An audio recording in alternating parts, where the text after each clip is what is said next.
ഓം അഗത്തീശ്വരായ നമഃ. എല്ലാവർക്കും വണക്കം. ഞാൻ വിനയൻ കുറിക്കാണ്.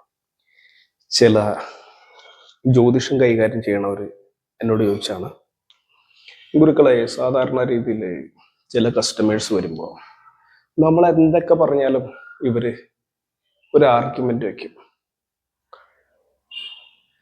നമ്മൾ പറയുന്നതിന് നേരെ കാരണങ്ങൾ പലതും നിരത്തും.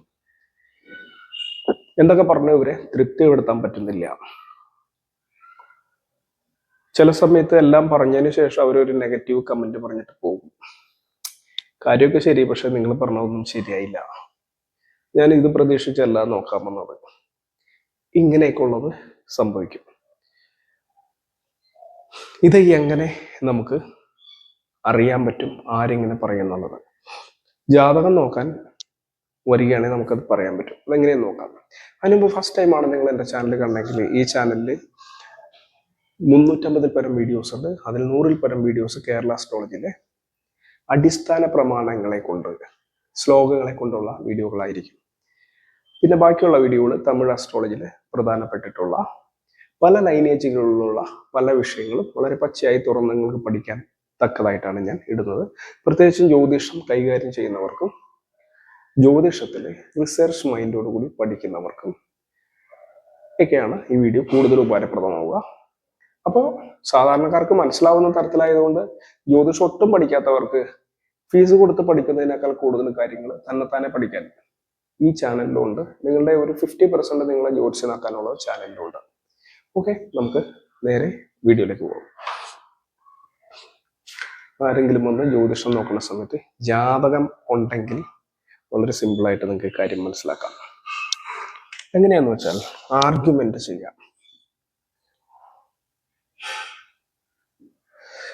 പലരും പറയും, psychologically most of the people always tell within a second 72 thoughts are coming into your mind.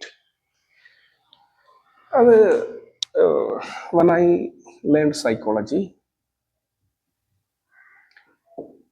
this is a common speech, but before 2000, I think maybe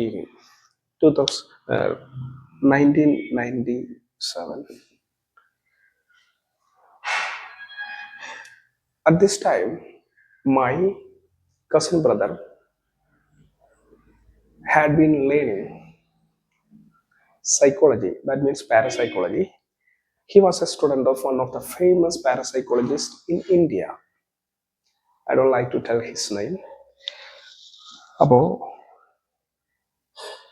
1997 എൻ്റെ കസിൻ ബ്രദർ പാരാസൈക്കോളജി ഒരു സൈക്കോളജിസ്റ്റിൻ്റെ അടുത്ത് പഠിച്ചുകൊണ്ടിരിക്കുന്ന സമയത്ത് ഹിപ്നോട്ടിസം പഠിക്കുന്നുണ്ടായി. അപ്പം ഞാനും 97-98 അദ്ദേഹത്തിൻ്റെ കൂടെ ഹിപ്നോട്ടിസം ഒക്കെ പ്രാക്ടീസ് ചെയ്യുകയും ചെയ്തിട്ടുണ്ട് ആ സമയത്ത്.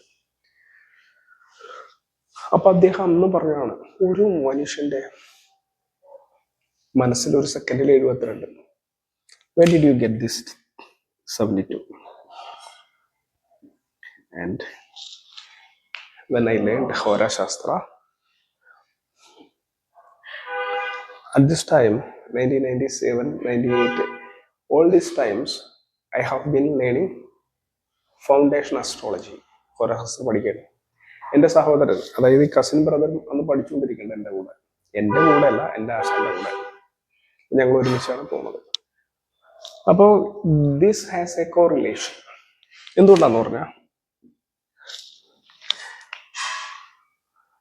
നമ്മൾ ഹോരയിൽ പഠിച്ചിട്ടുണ്ട്, പ്രമാണം ഞാൻ പാടുന്നില്ല ഇപ്പം.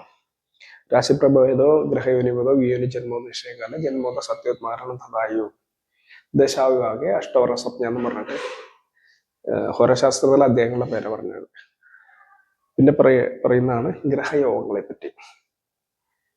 അപ്പൊ നാപസയോഗം, ചാന്ദ്രയോഗം, ഇങ്ങനെയൊക്കെ പറഞ്ഞിട്ട് യോഗങ്ങളുണ്ട്. അപ്പൊ ഗ്രഹയോഗം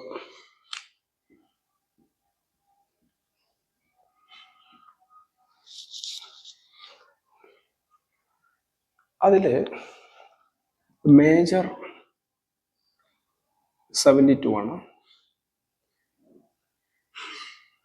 ഇമ്പോർട്ടന്റ് 144 ആണ്, ഇനിയുണ്ട്, ഞാൻ മൊത്ത സംഖ്യ നിങ്ങളെ എഴുതണില്ല, നിങ്ങൾ ആലോചിച്ച് കണ്ടുപിടിക്കുക. ആലോചിച്ച് കണ്ടുപിടിക്കാൻ പറഞ്ഞാൽ അതിന് റൂളുണ്ട്.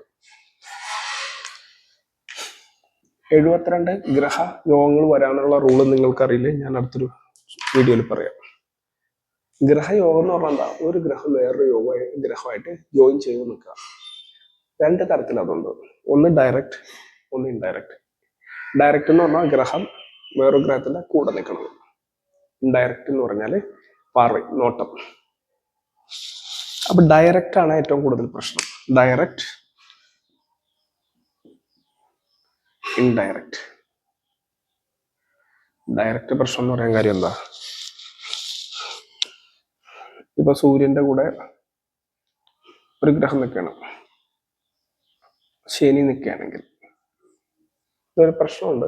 എല്ലൊടിയും അച്ഛനായിട്ട് ഉടക്കാവും, അച്ഛനും മകനും പ്രശ്നമായിരിക്കും എന്നൊക്കെ പറയുന്ന കോമൺ ഫലം അല്ലെ.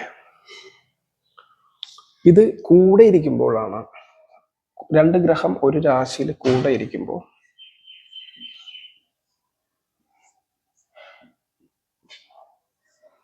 ഒരു രാശിയിൽ ഇപ്പൊ ഇവിടെ സൂര്യൻ ശനി ഇരുന്ന് കഴിഞ്ഞാല് ഇത് തന്നെ അച്ഛനും മോനും തമ്മിൽ ചേരൂല. ഇവിടെ ഇരുന്ന അച്ഛനും മോനും തമ്മിൽ ചേരൂല. പക്ഷെ തർക്കമുണ്ടാകുമ്പോൾ ആര് വിജയിക്കും എങ്ങനെയൊക്കെയാണെന്നുള്ളതിന് ഒരു കണക്ക് ഇതിലുണ്ട്. രാശി പ്രധാനമാണെന്ന് അർത്ഥം. ഇവിടെ അച്ഛനും മോനും കൂടി ഇരിക്കുക, 2 ഗ്രഹങ്ങൾ കൂടി ഇരിക്കുക. ഇപ്പൊ സൂര്യൻ ഇവിടെ നിന്നിട്ട് ശനി ഇവിടെ നിന്ന് ദൃഷ്ടി ചെയ്യണമെങ്കിൽ ഇത് ഇൻഡയറക്റ്റാ. അതിലേക്കൊക്കെ നമുക്ക് പിന്നെ പോകാം. ജ്യോതിഷം പഠിക്കാൻ താല്പര്യമുള്ളവർ വന്നിട്ട് വാട്സാപ്പിൽ വന്ന് എൻ്റെ ജ്യോതിഷ ക്ലാസ്സുകളിൽ വേണമെങ്കിൽ എനിക്ക് ജോയിൻ ചെയ്യാം, പെട്ടെന്ന് പഠിപ്പിച്ചു തരും കേട്ടോ. എല്ലാവരെയും പഠിപ്പിക്കില്ല കേട്ടോ. ഒരു കാര്യം പറയാം, എന്നെ പറ്റി സോഷ്യൽ മീഡിയയിൽ മൊത്തമുള്ളൊരു അഭിപ്രായമാണത്. ഇയാൾ ഈ പറഞ്ഞുകൊണ്ടിരിക്കും, പക്ഷെ ഇയാൾ പഠിക്കാൻ വരുന്ന ആൾക്കാരെ പഠിപ്പിക്കില്ല എന്ന്. ഇതിപ്പോൾ ഉള്ളതല്ല. ഞാൻ 2013 മുതൽ കളരിയുടെ ചാനലുണ്ട്. 2018 മുതൽ കളരിയുടെ 19 മുതൽ കളരിയുടെ ഓൺലൈൻ ക്ലാസ് ഉണ്ട്. കേരളത്തിൽ ആരും നടത്താത്ത അത്രയും കോഴ്സുകൾ നമ്മൾ ഓൺലൈൻ നടത്തിയിട്ടുണ്ട്. 33 ഓൺലൈൻ കോഴ്സുകൾ. അതും മർമ്മം മാത്രം ബേസ്. ഒരാളൊരു തട്ട് കെട്ടിയാൽ നിലത്ത് വീഴുക, ബോധം കെട്ട് കിടക്കുന്ന ആളെ ഇനിയിപ്പിക്കുക, ഇങ്ങനെയൊക്കെ ഉള്ളത്. പക്ഷേ നമ്പർ ഓഫ് സ്റ്റുഡൻസ് എനിക്ക് കുറവാണ്. അതുപോലെ എല്ലാവരും എനിക്ക് പേഴ്സണലായിട്ട് അറിയാം. കാര്യം ഞാൻ ഒരാളെ സെലക്ട് ചെയ്യണമെങ്കിൽ അവൻ എങ്ങനെയായിരിക്കും എന്നൊക്കെ നോക്കിയിട്ടായിരിക്കും. കാര്യം ഈ സാധനം തന്നെ വളഞ്ഞ് നമുക്ക് കുത്തരുതല്ലോ. അതുകൊണ്ട് എല്ലാവരും പഠിപ്പിക്കണമെന്നില്ല. നിങ്ങൾ വന്ന് ചിലപ്പോൾ നമ്മൾ പറ്റിയില്ലെങ്കിൽ പഠിപ്പിക്കില്ല. നമ്മുടെ ലൈനേജിൽ വരുന്നവരെ നമ്മൾ പഠിപ്പിക്കത്തുള്ളൂ. ഇപ്പൊ പറഞ്ഞു വന്നത് മെയിൻ വിഷയം എന്താ? നിങ്ങൾ നോക്കാൻ പോകുന്ന സമയത്ത് ആരാണ് നിങ്ങൾക്ക് ഓപ്പോസിറ്റ് എന്ന് അറിയാനായിട്ട് ഗ്രഹചേർക്ക ഉപയോഗിക്കണം എന്നാണ് പറഞ്ഞു വന്നത്. 72 എണ്ണം. അതിൽ വളരെ ഒരു മേജർ ഗ്രഹചേർക്കയാണ്. ഇത് തമിഴിൽ ഗ്രഹചേർക്ക എന്ന് പറയും കേട്ടോ. ചേർക്കൈ.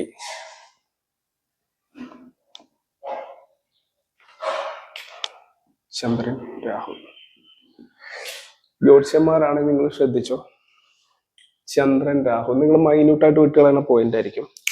ചന്ദ്രൻ, രാഹു ഒരു ദിവസം പ്രശ്നം വെക്കാനായിട്ട് വന്ന സമയത്ത് ചന്ദ്രൻ, രാഹു ഒരുമിച്ചിരിക്കുകയാണെന്ന് വിചാരിക്കാം.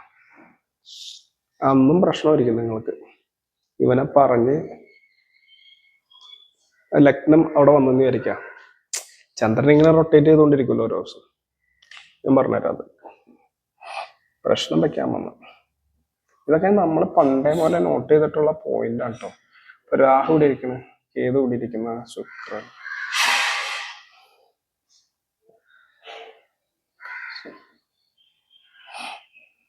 ഇങ്ങനെ ഇരിക്കുന്നതായിരിക്കും. അത് കറക്റ്റ് ആയിരിക്കണമെന്നില്ല കേട്ടോ. സപ്പോസ് ചന്ദ്രൻ ഇവിടെ ഇരിക്കുന്ന സമയത്ത് ആരൂടെ എടുത്തു കഴിഞ്ഞപ്പോ ആരൂഢം ഇവിടെ, ആരൂടെ ഇവിടെ,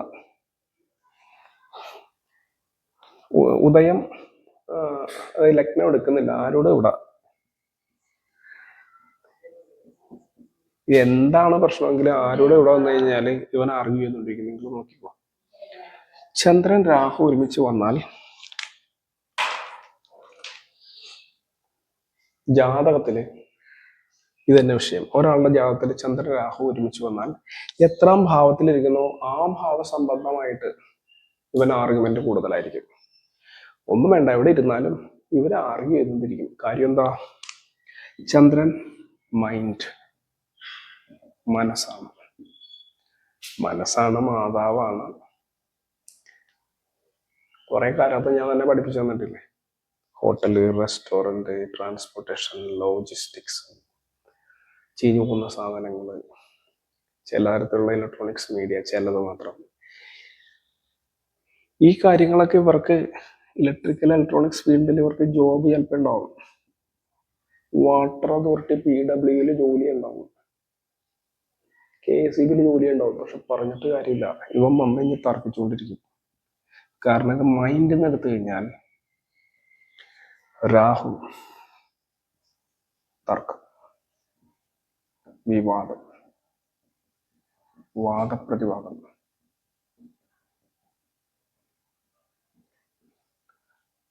അംഗീകരിക്കാത്ത തന്മ. അത് ഞാൻ പെട്ടെന്ന് മനസ്സിലാക്കാൻ വേണ്ടി തമിഴിൽ തന്നെ പറഞ്ഞാണ്. ഒബ്ജക്ഷൻ എന്ന് വേണേൽ ഇംഗ്ലീഷിൽ പറയാം. ഒബ്ജക്ഷൻ രാഹുലിൻ്റെതാണ്. ആർഗ്യുമെന്റ് കാരണം ഇത് റിട്രോഗ്രഹമാണ്, റിവേഴ്സ് സഞ്ചരിക്കും. ചന്ദ്രനാകുന്ന മനസ്സിനെ ബാക്കോട്ട് പിടിച്ച് വലിക്കും. അതിലേക്ക് എത്തി നോക്കിയിട്ട് ക്ലാരിറ്റിയിലേക്ക് എത്തിക്കില്ല. അപ്പോ ചന്ദ്രൻ രാഹുവിന്റെ കൂടെ നിൽക്കുന്ന ഒരു ജാതകം വന്നാല്, നിങ്ങൾ രാഹു ആണെങ്കിൽ, നിങ്ങളുടെ ലഗ്നത്തിലോ നിങ്ങളുടെ ചന്ദ്രനോ ഇതേമാതിരി ആണെങ്കിലോ, റിവേഴ്സ് ഇരുന്നാലും രാഹു ഇതുക്കൾ ഇരുന്നാലും ഒക്കെ ഈ പ്രശ്നം നിങ്ങൾക്ക് സോൾവ് ചെയ്യാൻ പറ്റും. കാരണം നിങ്ങളെ ആർഗ്യുമെന്റ് ആയിരിക്കും. എങ്കിലും കുറച്ച് പാടായിരിക്കും ഇങ്ങനെയുള്ള ആളുകളെ സമാളിക്കാൻ വേണ്ടിയിട്ട്, ഇങ്ങനെയുള്ള ആളുകളെ ഡീൽ ചെയ്യാൻ വേണ്ടിയിട്ട്. ഇവരെ പ്രശ്നം വയ്ക്കുന്ന സമയത്ത് ഇവർ ചിലപ്പോൾ വന്നിട്ട് 500 രൂപ വന്നിട്ട് 5000 രൂപയുടെ കേൾവി കേൾക്കും. എന്ന് പറഞ്ഞാൽ 500 രൂപ കുറവായതുകൊണ്ടല്ല, അത്തരത്തിൽ നിങ്ങളെ പാടുപെടുത്തിക്കൊണ്ടിരിക്കും. അപ്പോൾ നിങ്ങൾ എന്ത് ചെയ്യണം? പെട്ടെന്ന് തന്നെ അധികം പറയാതെ അവർ പറയുന്ന മൊത്തം കേട്ടുകൊണ്ടിരുന്നിട്ട്, അങ്ങോട്ടധികം പറയാതെ അവർ പറയുന്ന മൊത്തം കേട്ടുകൊണ്ടിരുന്നിട്ട് ജസ്റ്റ് 2 or 3 റിപ്ലൈ കൊടുത്ത് സംഭവം തീർക്കുക. അവർക്ക് തൃപ്തി ആയില്ല എന്നുണ്ടെങ്കിൽ ദക്ഷിണ മടക്കി കൊടുത്ത് പറഞ്ഞു വിടുക. ഇതാണ് സാധാരണ ചെയ്യേണ്ടത്. ഇത് തന്നെയാണ് ഗുരു ഉപദേശം. നിങ്ങൾ ചോദിച്ചുകൊണ്ട് ഞാൻ നിങ്ങൾക്കിത് പറഞ്ഞു തന്നുള്ളൂ. ഇന്നേക്ക് ഇത്രയുള്ളൂ. എല്ലാവർക്കും ഒരിക്കൽ കൂടി നോക്കാം. ഓം അഗസ്ത്യശ്വരായ നമഃ.